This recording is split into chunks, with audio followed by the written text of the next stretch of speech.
Hey, so should we stay in a bed and breakfast? Yes. Yep, we have before and we'll do again because we really enjoy it. There are a lot of benefits, upsides to staying in a B&B. Let's talk about that now.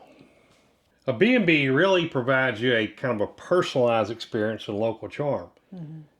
In contrast to you go to a hotel, it's kind of impersonal. Yeah, we check you in, you take care of yourself, go to your room, all that. B&B, the hosts are a lot more beneficial Hmm. and they really try to make sure you're having they're focused on customer service and make sure you are having a great time and get the information you need to enjoy your travels. From the get-go, as you pull up, they have a unique character to them, unlike your established hotels and stuff. You walk in, and from the decor of the rooms to the actual house or wherever it's housed in, it's just very unique and has its own. Each one of them has its own character. Yeah, and some of them again are of course historical houses.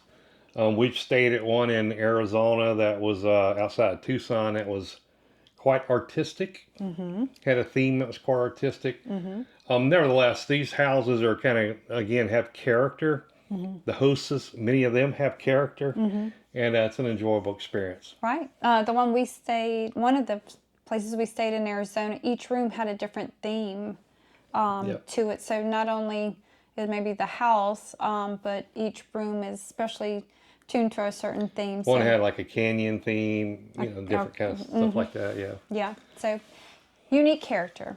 And of course, from a personalized service standpoint, your host, man, they're laser aligned, focused on your enjoyment staying at their place. Yes. So great customer service. Absolutely. So each one of we've been to, since it's a bed and breakfast, you are served a breakfast, and so they've always been cognitive of if you're allergic to anything, if there are certain things they'll tell you the menu, what they're preparing.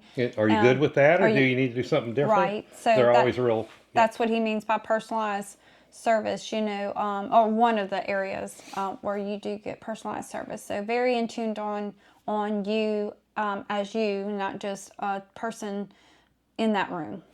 Right. So local knowledge, again, your host, they live there. Mm-hmm. They may have been born and lived their entire life in that Mm-hmm. area. Mm-hmm. But nevertheless, they have information about the local, community, about the tourist attractions, points of interest, Right. historical locations. They have all that kind of stuff that can really help you kind of customize and personalize your visit to that area. Right. And so since you're staying at a bed and breakfast, sort of like a hotel, you're staying with other guests, but you're eating breakfast with the other guests, which can turn out to be a super positive thing. Say you're going the next day to certain areas in the city, and the people you are talking with at the dinner table have already been there a day or two. They can guide you which ones to do or maybe not to do, or hey, here's a hidden secret which happened to us at Right. one of the bed and breakfasts.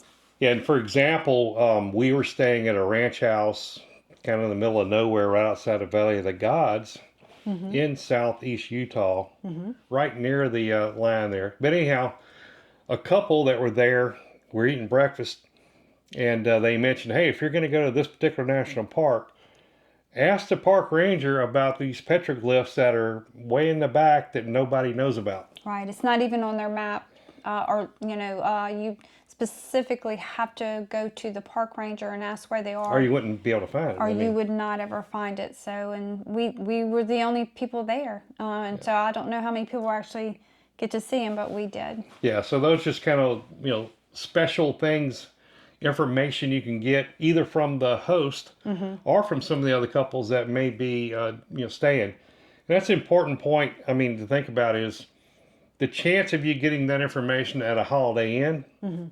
or Hilton or wherever you may stay, Right. pretty low. Right.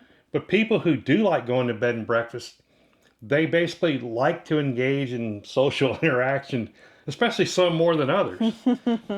But nevertheless, these are people that go and they don't mind sharing and talking and Right.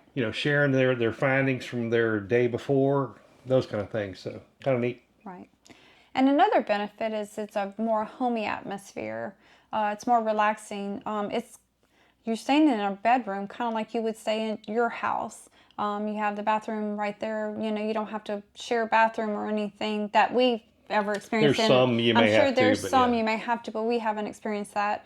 So, but it's just like an at-home feeling. It's not commercial feeling like when you go to a hotel. You feel hopefully more relaxed. They have little treats, mints or something. They go there. Cookies. Yeah. Cookies. They do just special things, like if you were staying at grandma's house, sort of, and make you feel welcome. There is an area with couches downstairs, or maybe a porch where you can go and Kind of a social area. social area Yeah. if you choose to. But if you don't want to immerse yourself and talk with others, you can stay. The rooms are so comfortable. You can stay in your room if you But you feel might like be it. missing out on something though. Yes. So it also helps support local businesses. Yeah. We really like to do what we can to support local business, and just helps the world be better. It You know, does. We went to a little small town not too long ago on our way to somewhere, and it meant the world to her. She and her husband had purchased the house, and they, loved, meeting people and servicing people, and this was their life. And the thought that we made a point to stay there and spend our money with her, and on our way to another place, it just meant the world to her. yep.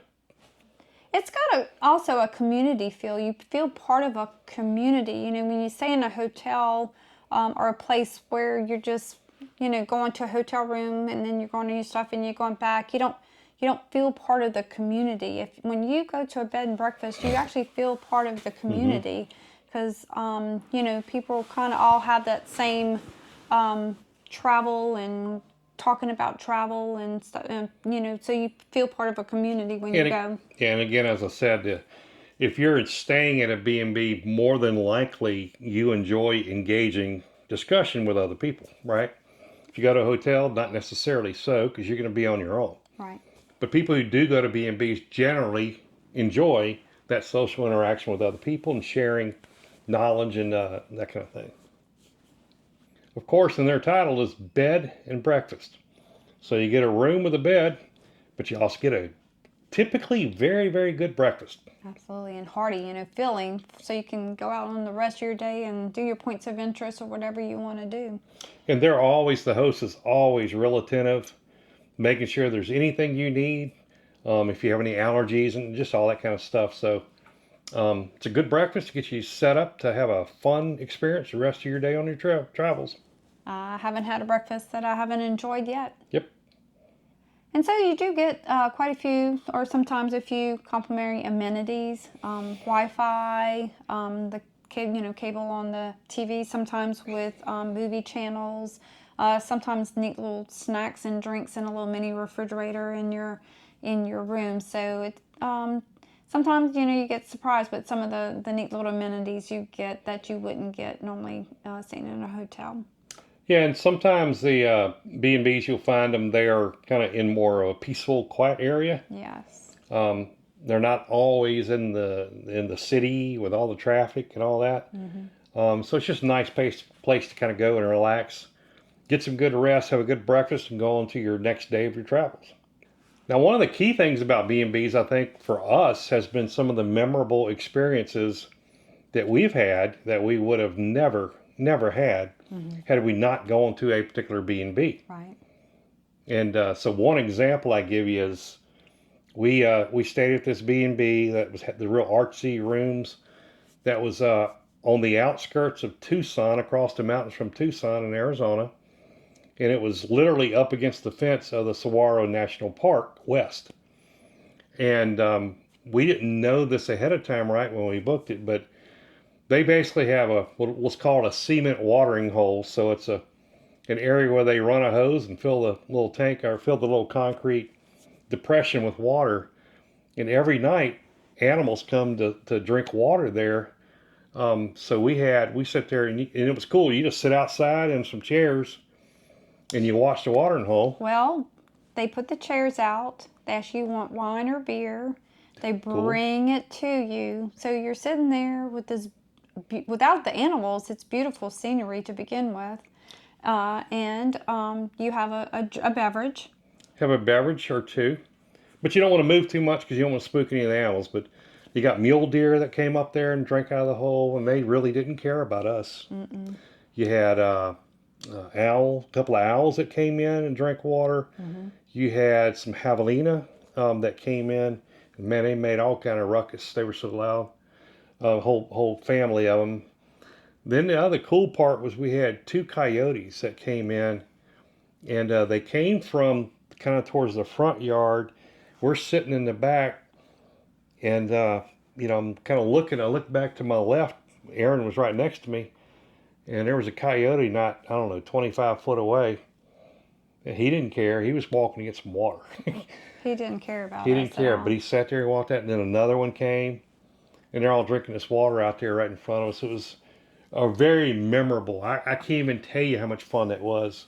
Mm-hmm. And I vividly remember every part of that. Absolutely. And during the day, you could, like I said, watch Would- wildlife out of the windows. I mean, it was just like an all day, like, it almost made you not want to go to your points of interest because This was the point of interest. I'm really thinking at some point we need to go back and just stay there. But Hacienda Linda's B&B, we actually did a video. We'll put that down there for them as well. Yes. Well worth the trip if you want to learn a little bit about the Saguaro National Park and the animals that are near there. It was really, really very memorable. Very highly recommended. And the Linda and her husband are just fabulous people. Yep. And something to think about is in some cases, a B&B can be expensive. But they also can be a value depending upon whether it's peak season for, peak travel season for that particular area. But you can really find some good value from staying at a B&B compared to a hotel. Right. Because you do get so many more benefits, I think, from staying at a B&B. It's well worth anything you may have to pay above and beyond what the hotel is. But occasionally you will have a more value, let's call it that, Right. than staying at a hotel. Absolutely. It just an all better experience for your money. And I'm not the social one, okay? So Erin is, she can freely talk to anybody anytime. I'm a little more introvert, but I've learned by going to these B&Bs to be a little bit more open, enjoy talking to people, and you can learn a lot, and it really enriches your experience as opposed to an impersonal hotel. Your experience at this particular town or area is enhanced by staying at a B&B. It is that simple. And so I think it's important that if you get that opportunity, check out a B&B, and it may be well worth what you want to do there. So we kind of talked about it earlier, but there's various opportunities at these B&Bs to have very unique rooms, buildings, historic buildings, those kind of things. I mean, we've stayed in everything from a home from the 1800s in Natchez. Mm-hmm. Old schoolhouse in Torrey, Utah. That was unique. That was very unique. An old mansion in Smithville, Texas. That was a really cool place. Mm-hmm. And then a beautiful old B&B in Savannah, Georgia, with good history to it also. Yep. And we had a historic inn in Charleston, South Carolina. Mm-hmm. These are all just good examples. And I did mention the old ranch farmhouse by the Valley of the Gods in the middle of absolute nowhere in southeast Utah, and many, many more. And these are all just different examples of the different B&Bs and you don't even realize some of these historical, points about them before you get there. Even sometimes they tell you about it, and you get more immersed into it, and that's kind of cool. Mm-hmm. And so bottom line is bed and breakfast are a nice detour from your typical impersonal hotels. And it gives you an opportunity to learn more about the people, the city, the culture, the history through the people who live there. And that's always been kind of fun for us. Absolutely. And bed and breakfast is our preferred place to stay if we can when we're doing our travels. It's just it makes it a lot more fun. and again, learn more and more about what you're doing, the people you're seeing, and those kind of things. Yeah, we tend to look at those first to see if it's a choice or a good choice It's not in the always a area. choice, It's not always but a good choice, but and again, you look at the area they're in, you look at the price versus other price sometimes, and but most of the time that's our first choice. yep. Hey, don't forget to like the video, subscribe. We don't want you to miss any of the content. Nope. If we've missed any points about bed and breakfasts, if you've stayed in one it's a must see for us, our travel with D&E community, please list it below. We love them and we'd love to find out about more of them. Yep. And don't forget to check out our other videos covering destinations from here to there. Also travel tips that kind of help you more efficiently and budget-wise, Go enjoy on your your trip. travels. Yep. So thanks for watching, and as always, we We will will see see you you in the next video.